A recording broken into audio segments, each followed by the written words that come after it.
excited that you came to join us for week 3 of More Than Enough, all right? More Than Enough on Compassion Weekend. What I want to try to get you to see and challenge you to feel and take some action steps towards is that you have more than enough compassion.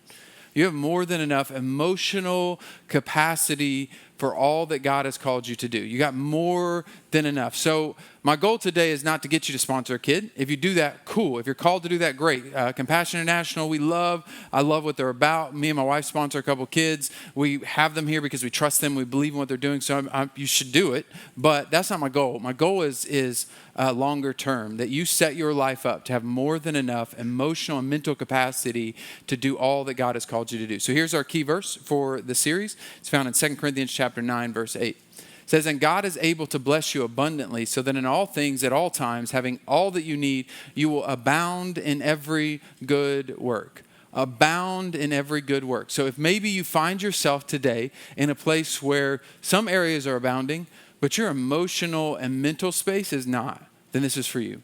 If you are not abounding in the good works that God has called you to do, and you are not abounding with the compassion and the mercy and the grace that you're called to have for others, then maybe today is about challenging where you're at and try to get you to the place where you can abound in compassion, abound in mercy, abound in grace for others. And so to do that, we're going to look at a story that Jesus tells. And in this story, there's one guy who has enough, who has more than enough. There's one guy who does all that God has called him to do above and beyond. He's got more than enough compassion for the person that's in front of him. There's 2 guys that don't. Okay, so we're going to look at what creates the guy to have the enough, and why do the other guys not have enough? Why do they not have enough for exactly what they're called to do? It's right in front of them. They should know better. So to set this story up, the reason Jesus tells the story is because an expert in the law comes to talk to him. In Luke, there's an expert in the law, and he comes to talk to him, and he says, hey, listen, how do I inherit eternal life? Right? It's a great question. Like, how do I get to heaven? I don't want to go to the other place. How do I get to the good place? Right? It's a great question to ask the Son of God if you get to meet him face to face. And Jesus is like, well, you're an expert. You know a lot. So what do you read? How do you see it? And the expert in the law says, here's how I read it. I read that you should love the Lord your God with all your heart, soul, and mind, and that you should love your neighbor as yourself. And Jesus is like, you answered correctly. In other gospels, other areas of scripture, Jesus confirms that that's the greatest 2 commandments. Like, he nailed it. He hit the nail on the head. He hit it perfect. Jesus says that's the greatest 2. Everything else hinges on these 2 things. That you love the Lord your God with all your heart, soul, mind, and strength, and that you love your neighbor as yourself. Everything hinges on that, right? So you would think that he was like, cool, you did good job. Let's end of story. But then he has to go a little further. Because what scripture says, he wants to justify himself. He's like, well, okay, but who is my neighbor? That's the question he asks. To justify himself, he asks, who is my neighbor? What he's asking, if you're understanding that he needs to justify himself by asking, who is my neighbor? He's asking, who do I have to be nice to? Who is the person that I got to be kind to, that I need to look in the eye and have compassion for? Who is the person that I need to help? Which means there are a group of people that I don't want to. There's a whole group of people that I'm looking forward to Jesus giving me an excuse to be like, don't have to help them. Like, forget, oh, you're sad and crying? Sucks to be you. That's on you because you're not my neighbor, right? That's what he's looking for, right? We all have those people in our life. Maybe the 10 o'clock was too holy to admit this, but you guys have those people in your life where there are some people who are like, man, I wish Jesus would just let me kick them to the curb. Emotionally, mentally, you just don't have to worry about them. You can forget about them. If they're hurting, you just let them be. That's on them. They caused that. That's on them, right? And Jesus doesn't give him the out. Jesus just goes straight into a story. He asks the question, I need you to hear the question, who is my neighbor?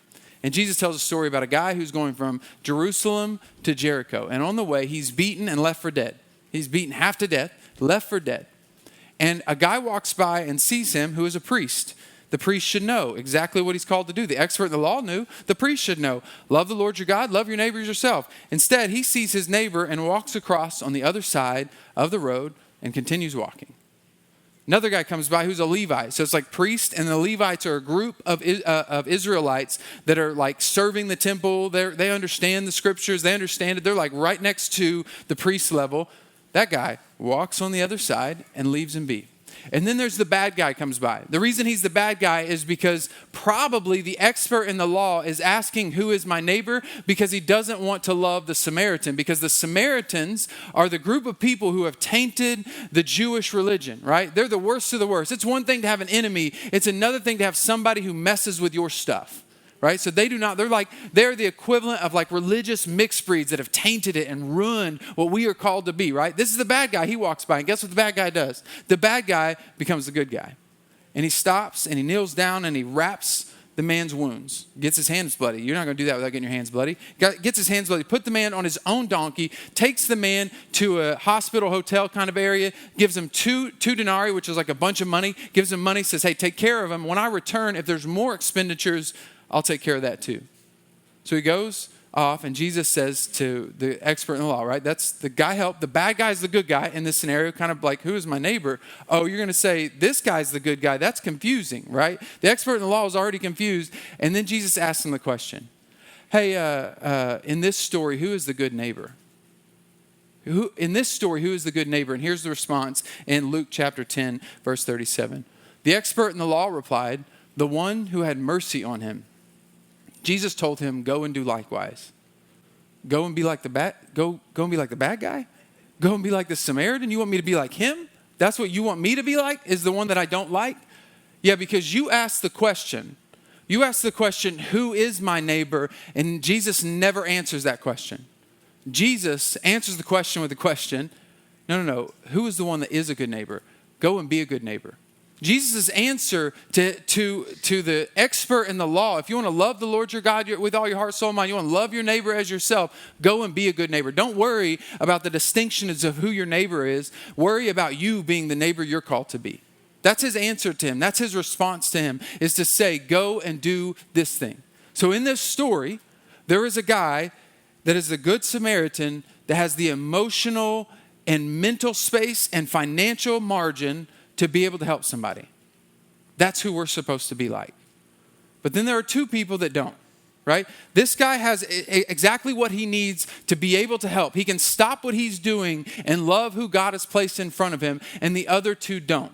So I would say that the Good Samaritan had the emotional capacity to stop what he was doing and love the person in front of him. And I would argue, this is not in the text, but I would argue that there was something missing in the priest and the Levite that stopped them from being able to do it. I would argue that they were probably maxed out in their own lives to the point that they couldn't emotionally care for anybody else.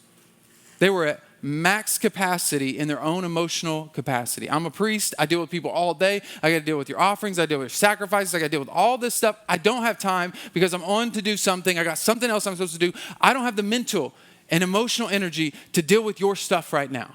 I'm the Levite. I got stuff to do. I'm important. I'm somebody. I got to show everybody else what the Levites are supposed to do. I got to represent all of Israel. I don't have the emotional or mental space to deal with what you are going on, what is going on with you.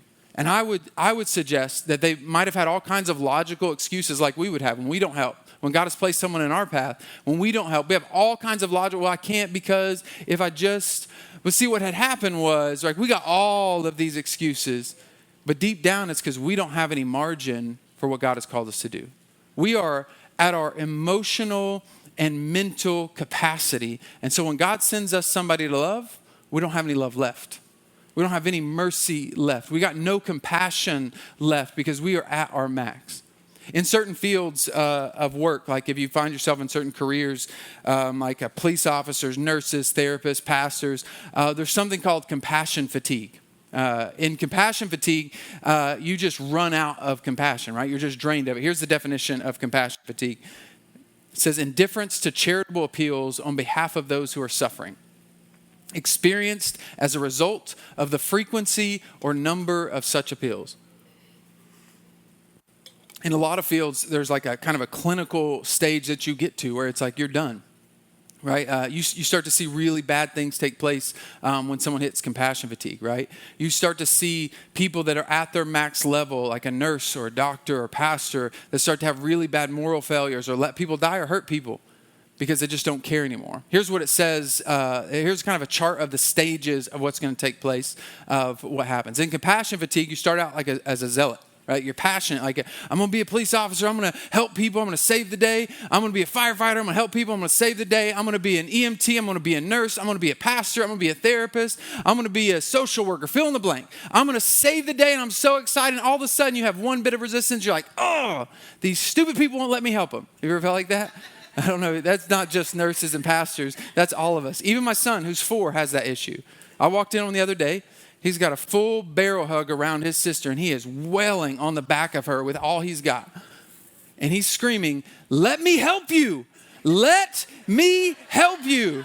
And I'm like, son, I have been there before. I have tried to let me help. I want to help you. And he wanted to help her make a Play-Doh cupcake, and she wouldn't let him help because she was doing it wrong. He's got issues. That's his whole thing. And that's he's passionate. He's the zealot. And then all of a sudden you're irritable because the person doesn't do what you want them to do, right? The patient as a nurse keeps moving around where you're trying to get the IV in. The person that you're trying to pastor keeps not doing exactly what they know they should do. They keep making stupid mistakes. And you're like, just let me help you. I just want to see God's best in your life and you won't let me. As a therapist, they know exactly what they're called to do. They've talked about it. They've set their own goals, and yet they come back with the same story of how they haven't taken the steps. It will be irritating when you're passionate about what God has called you to do and all of a sudden it's not working. And eventually, over and over again, you keep having those withdrawals. Before you know it, you're just withdrawn. You're just I don't, if they die, they die. That's not on me. I tried to give them the IV and they squirm too much. That's on them, right? You just get to a place where you start to withdraw, and before you know it, the most dangerous spot, you just become a zombie. Right? You just don't this is where you see pastors fail morally. You're doing stuff that you were just preached against last week and you did it on Monday. That don't make any sense because you walk around like a zombie. You don't even care. You just long to feel something because you are so compassion fatigued. You don't care. You see police officers get in really precarious situations and hurt people because they just don't care anymore. They started out with passion, started out with excitement, all that God was calling them to do, the field that they're in, and all of a sudden it's just it doesn't even matter. Whatever. If it happens, it happens. I don't care. I don't. It's just like a zombie. And this is kind of specific to those kind of fields, but I don't actually think it's narrowed to that, right? Maybe you don't have those kind of career paths in your life, but maybe you relate to that. Maybe you feel like you're just walking around like a zombie. You started out passionate about what God had called you to do and who God had called you to be, and all of a sudden you're just I just want to live and die. Right? I just want to make it through. I just want to get to retirement. I just want to survive. I just want to not let my kids go to prison, right? I just want to get them out of the house. And if they don't go to prison, I did something, right? I made it. You just are a zombie. And I feel it sometimes in the lobby. Come up and talk to you. Hey, what's up? Busy. Whoa. I just want to give you a hug. I get it. But that's not who God has called us to be. That's not how God has called us to live. We start out really passionate. No one desires to end up the zombie. No one desires to be withdrawn and irritable. No one's I've sat through so many sessions of premarital counseling, and not a single one of them has been you know what? I want to start out really strong. First 2 years of marriage, I want to crush it. I want us to have date nights. I want it to be perfect. I want it to be great. And then about year 5, I want us to fight all the time. Year 6, I want to have an affair. That's my goal. That's what I'm shooting for. But it happens. It happens because we started out passionate, and then all of a sudden we get out of habits and we say yes to things we're not supposed to say yes to, and we get outside of things and we just don't care. I'll do whatever. It started out as a passionate parent. Fill in the blank for you. You started out with the call of God on your life for the thing that you're called to do, and now you find yourself just surviving. And I would argue that that's not the way God has called it to be. That you are called to have a margin and more than enough, that you are called to have the compassion God has called you to have for the people that he's placed in your life and the people he sends you to cross your path. That you are called to do and love people the way that God has called you to love them. That you are called to feel what he's called you to feel and to be passionate about who he's called you to be. And if you're not doing, if you find yourself in zombie stage of your spiritual walk, I would argue you're doing it wrong, because here's what Jesus says about his call on your life in Matthew chapter 11, verses 28 through 30. He says, "Come to me, all who are weary and burdened, and I will give you rest. Take my yoke upon you and learn from me, for I am gentle and humble in heart, and you will find rest for your souls. For my yoke is easy and my burden is light." That's what it looks like to follow Jesus. I don't have to fix it all, because I just got to follow him. His burden's light. There's a burden, all right? Let's not just pretend like following Jesus is just a cakewalk. But neither is life. Life is not a cakewalk. It may not be, following Jesus may not be easy, but I can promise you it's easier than the way the world does it. I can guarantee you it's easier. The yoke that the world wants to place on you, the burden that the world wants to place on you is way heavier than the burden Jesus has for you. It's light in comparison. It's still a burden, but it's light in comparison. It's still a yoke. A yoke is a device that they put on animals to help disciple them, to train them to do what they're called to do. And when you yoke yourself to another animal, an older animal teaches a younger animal. He says, my yoke is easy. I'm not going to strain you. I'm not going to pull you too hard. I'm not going to strain you too much. You're going to have exactly what you need if you'll follow me. Still a yoke. We're still called to be discipled. We still have to follow him. We still have to trust him. But he's like, no. If you find yourself doing it the hard way, that was on you, not me. Because what I promised you is I'm going to give you rest for your souls. You're going to have more than enough capacity to do all that God has called you to do. He says you are going to have abound in every good work. I want to abound in the emotional capacity I have to love the people around me. And the way that we do that, if you find yourself not resonating with the truth, I would argue that we have some similar advice that we had last week that you need to hear. That in order to say yes to Jesus, in order to say yes to the easy yoke, in order to say yes to the light burden, in order to do what God has called you to do, and to be ready for the one that crosses your path, and you go, that one's mine. I'm called to love them. I'm called to show mercy on them. In order to have the capacity for that, you are going to have to learn one sentence that we learned last week, but now you're going to have to learn it emotionally and mentally. Okay, one sentence. If you weren't here last week, it's a life-changing sentence. It's the most profound sentence you can learn. It's the shortest sentence you can learn. And that sentence is, no. No. I know it's like, what, that was, I came for that? You're going to talk about no? What does that even mean? No, you have to say no to all the things that you're not called to so that you can say yes to all the things you are. You can't do it all. And we're trying to. We're trying to worry about it all. We're trying to emotionally solve it all. We're trying to fix it all in our head. And God is saying no. Say no. Just like last week, if you say yes to all of these things to worry about, you say yes to all the emotions that come your way, it means you have to look Jesus in the face one day and say, I said no to you. Like, I want to look at him and him say, well done, my good and faithful servant, because I said yes to him. I cared more about his opinion of me and his call on my life than I cared about other people's opinion of me. And I cared about what it looked like for other people, what it sounded like for other people. Y'all can all think I'm crazy as long as I'm good with Jesus. That's what I want. That means that sometimes no is hard.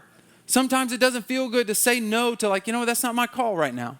And we gave you a sentence last week that it's no for me, not right now. Maybe good for you, but not for me, not right now.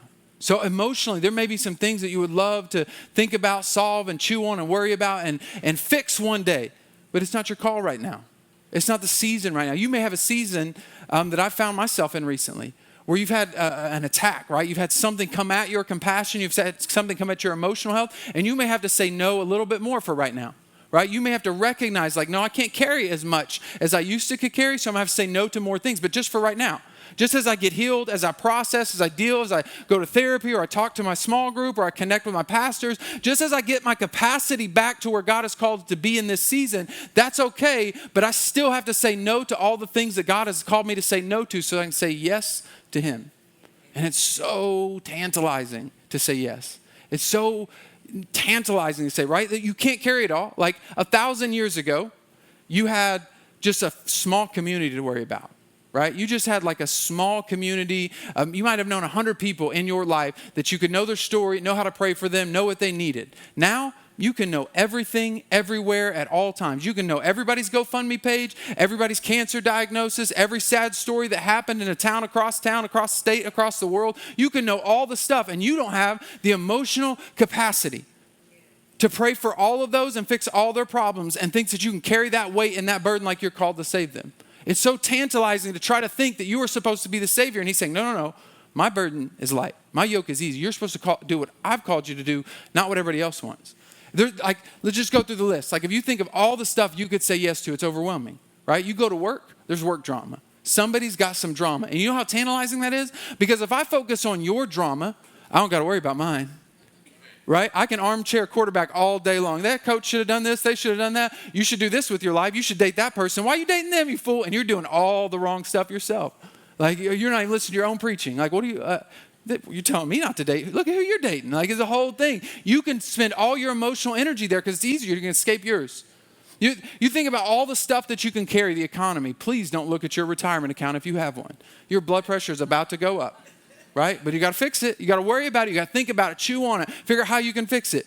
I don't know if you have an in with like Warren Buffett or somebody else, like maybe the Federal Reserve, and you know how to fix this thing, you should do that. But I'm betting everybody in here has no control over it. You can't control the economy. None of you that I know of, if you can, let's talk, let's figure out how to fix it. But I bet we don't have any control over what the economy does, but I bet we're worrying about it. Think about the environment. Oh my gosh, our kids may not even have a place to live in 60 years. We gotta drink out of paper straws that come in plastic wrappers. I don't know how that works. They told me it works. I'm not sure what that's about. Like, we got to fix it. We got to solve it. We got to fix it. But like, which way do we fix it? Is it plastic bags or is it paper bags? I don't know. I don't know which thing fixes things, but I definitely got to worry about it. I definitely got to do the thing. Do I need to drive somewhere? But I heard it was the cows that were causing all the issues with the deforestation, the methane gas. So I can't eat beef now? Like, which thing? Do I not need to fly? Do I take a train? We don't have trains, so I'll just drive. But I'll get a car that is electric but plugs into a place that does coal, right? Like, what?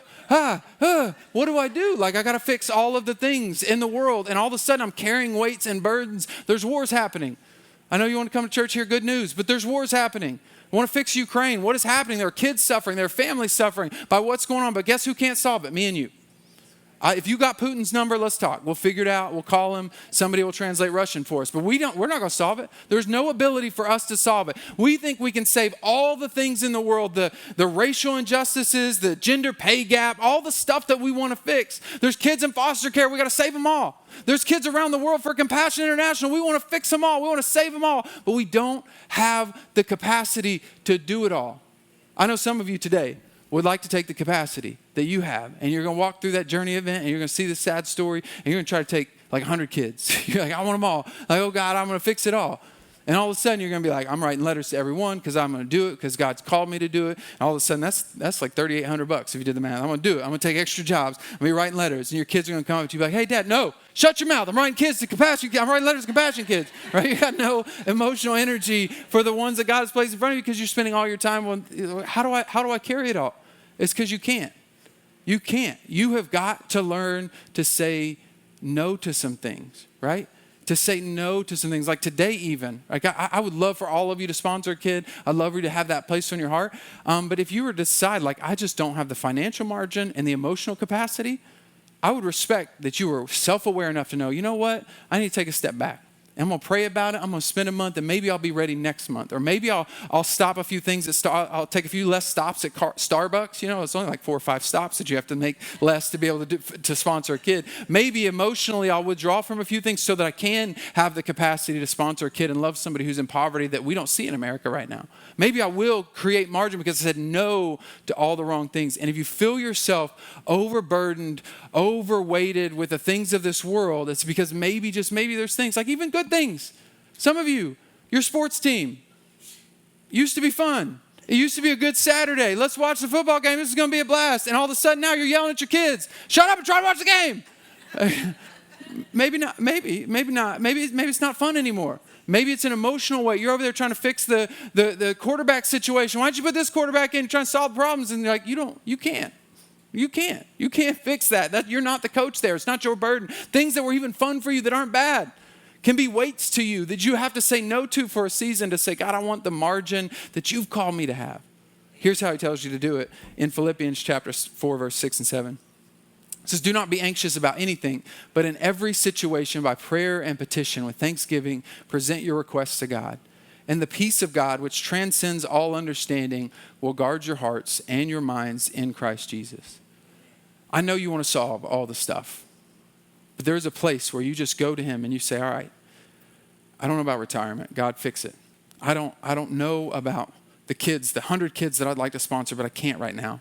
God, I need you to love on them and send the right people. I don't know about what's going on, fill in the blank for you. What's going on at work, the work drama. I don't know about the environment, how to fix that. God, I'll do what you called me to do. I'll carry your burden. But God, I need you to fix that. It might sound easy for Paul to say, but Paul is writing this while he's in prison and while his brothers and sisters in Christ are being murdered for their faith. If anybody has the equity to say to you, hey, don't be anxious about stuff, it's him.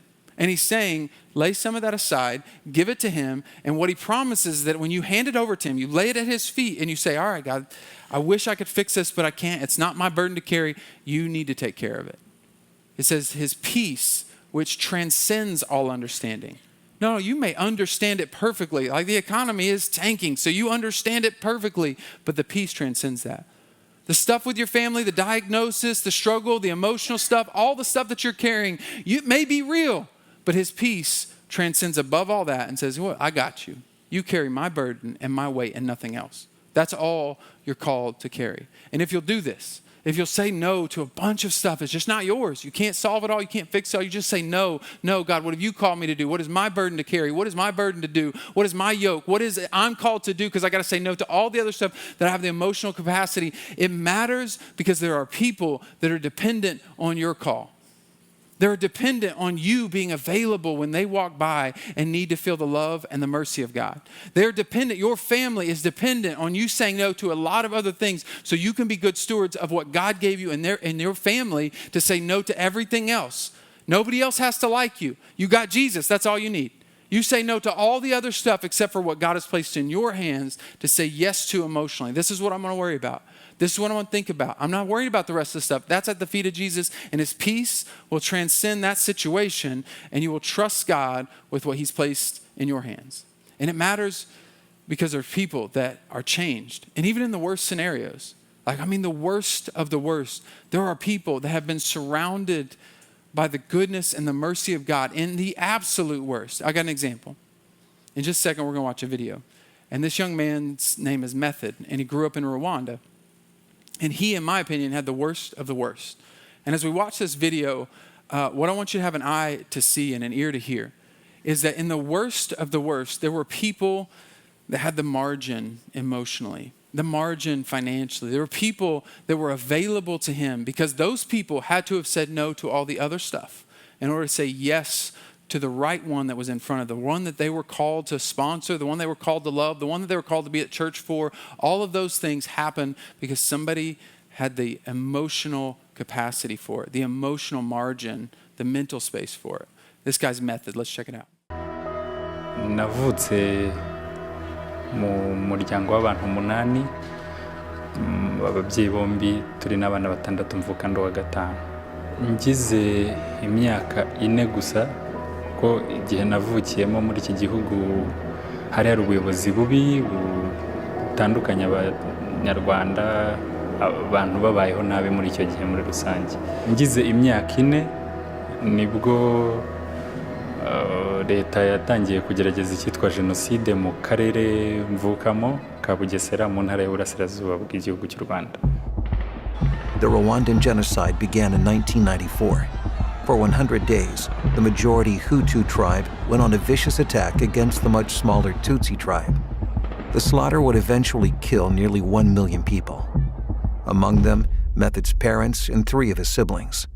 Kubwo naje kumenya ko papa yishwe arasiwe mu rusengero mu kiliziya, menya ko mama nawe yaguye imusozi bamutemye agapfa, ndetse na murumuna wanjye bari kumwe wankurikiraga. Menya ko hari n'abavandimwe banjye bandi bapfuye, nsigaranye bashiki banjye 2 gusa. To protect Method from the genocide, his parents had already sent him to live with an aunt in the hills, but their lives were constantly in danger.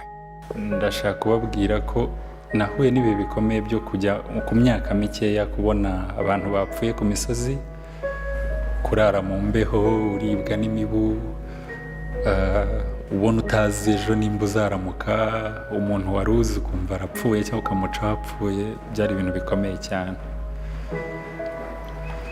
Umukecuru arambwira ngo ko yabonaga nta yindi nzira bagiye kutwica, arambwira ngo ngiye kujyamo hano mu ruzi hanyuma nawe nkurikire kugira ngo amazi atwice. Method says he tried to drown himself, but failed that day. Instead, he dragged his elderly aunt to the hillside. Mpagaze hanze mbona abantu barimo baramanuka baza badusanga. Icyo bakoze badufashe kuduterura bakatujyana mu mamodoka batujyana mu bitaro kutuvura. Method would survive the Rwandan genocide, but vowed revenge against those who murdered his family and so many others. He even kept a list of names of those he planned to kill. Mu mutima wanjye nari mfite gahunda y'uko ngomba kuzaba umusirikare kugira ngo nzice abantu bampemukiye, hari n'amazina amwe namwe nanditse ahantu. In the meantime, Method went back to school, supported by Compassion's Child Development Sponsorship Program. At church, trauma counselors challenged Method to confront his feelings constructively by drawing his past experiences on paper. So ndabashimira ko bamfashije kunganiriza kujya bampa umwanya nkashushanya ibindimo bigasohoka yenda byatumye umutima wanjye utajya cyane mu bibi wasanga nayo kuba narabaye ikihebe cyangwa ikindi kintu kibi. Ndanamushimira cyane kuko ari mu bantu bafashije ubuzima bwanjye cyane urumva igihe yamfatiye ibyo naciyemo byose twabicanyemo kandi yaramfashije cyane mufata nk'umubyeyi ukomeye. Today, Method is a successful businessman in Rwanda's tourism industry and has even hired Hutu tribesmen, his former enemies, to work for him. His anger and bitterness now replaced by forgiveness and gratitude. Bakundaga kenshi kudufasha kutuganiriza kutubwira ko Yesu ari urukundo ashobora byose ariko ngiye byari bigoye kubyumva. Gake gake uko ngenda niga naje kugenda mbyumva ngeraho ndanahinduka nemera ko Yesu ari urukundo kandi ashobora byose. Nashimira n'abandi bose cyane cyane sponsor kuko kenshi nibaza impamvu umuntu ankunda byaranguraga kumva impamvu umuntu ashobora kunkunda ariko kuba yarankunze agakunda ifoto hanyuma akanatanga ubutunzi bwe bwinshi n'amasengesho n'ibindi ndamushimira cyane Imana izamuhe umugisha.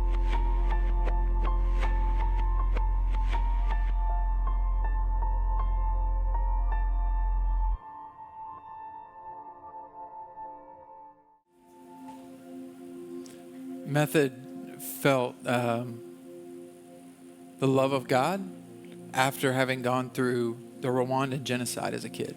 After seeing his family murdered, after seeing what he saw, somehow God told him that he loved him and that he was worth loving in the midst of it. And what I want you to see is that there was a church that had capacity emotionally for him. There were therapists that had the emotional capacity to sit down with him and work through what he was wrestling with.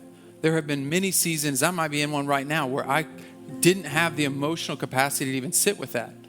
I didn't even have the compassion and mercy to sit in that kind of pain because I couldn't even carry it. I couldn't even process it with you. I just needed to escape it because it was too much. But there has to be some of us that are available to those moments to sit in someone's pain and in their struggle and in their moments so that they can feel the love and the mercy of God and to feel what Method felt. It's like, I must be worth loving because someone showed me the love of God. I didn't think I was worth loving. Someone showed me that I was worth loving because somebody else showed them through the cross and through what Jesus did for them on the cross that they were worth loving. They were able to have capacity to show him to the point that he's able to forgive the people who murdered his family and hire those tribesmen to work for him. That is an insane amount of growth and health. He was half dead and was brought back to life because somebody, a Samaritan, had an emotional capacity. Someone, a sponsor, had the time to write letters, to spend money, to conversate with him, and had the emotional margin to say, this one's mine. I can't fix them all. There's a million other methods around the world that need the love and the mercy of God, but we can fix the ones that are in front of us, the ones that we're called to, the family we're supposed to connect with. That's our moment. And I'm challenging you today to say no to all the other stuff so that you can say yes to the ones that are right in front of you. We like the idea of loving the world, hypothetically. But it's much more difficult and more powerful to love in the real world, to love what's right in front of you, to decide to love in action and not in theory. And today, I hope and pray that you're challenged to say no to all the other stuff and yes to what God has placed in your hands and what you can do in this moment. You can't change the world for everybody, but you can change the world for one. Let's pray.